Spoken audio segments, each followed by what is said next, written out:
কম্পিউটারে কাজের skill grow up করার জন্য শর্টকাট কি অত্যন্ত গুরুত্বপূর্ণ। তো আজকে আমরা কথা বলবো কম্পিউটারের গুরুত্বপূর্ণ কয়েকটি শর্টকাট নিয়ে। তো ভিডিওটা আপনার জন্য। Viewers, welcome back hour another new video. Viewers, আমরা আজকে কম্পিউটারের কয়েকটি গুরুত্বপূর্ণ শর্টকাট কি নিয়ে ডিসকাস করব, যেগুলো জানলে আপনার কম্পিউটার স্কিল অনেক বৃদ্ধি পাবে। তো আপনারা ধৈর্য সহকারে ভিডিওটা দেখুন এবং সঙ্গে থাকুন। আর আপনি যদি আমার চ্যানেল নতুন হয়ে থাকেন অবশ্যই চ্যানেলটা সাবস্ক্রাইব করে দেবেন আর ভিডিওটা শেয়ার করে দেবেন, লাইক কমেন্ট করতে ভুলবেন না।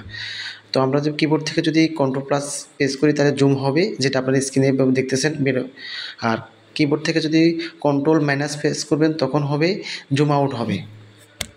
আর কিবোর্ড থেকে যদি কন্ট্রোল প্লাস এ দেন তাহলে হবে অল ফাইল, যে কোনো কিছু সিলেক্ট হয়ে যাবে।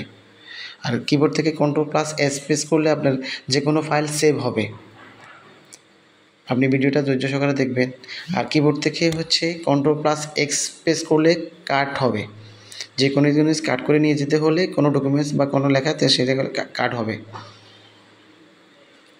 কিবোর্ড থেকে কন্ট্রোল প্লাস জেড প্রেস করলে আপনি ওয়ার্ড ফাইল থেকে অনেক কিছু আন্ডু করতে হলে কন্ট্রোল প্লাস জেড প্রেস করবেন।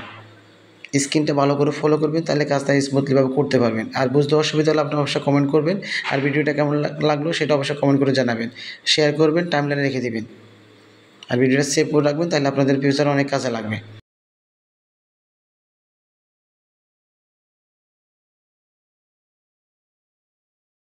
কিবোর্ড থেকে কন্ট্রোল প্লাস ওয়াই যখন প্রেস করবেন তখন আপনার রিডু অপশানটা চালু হবে।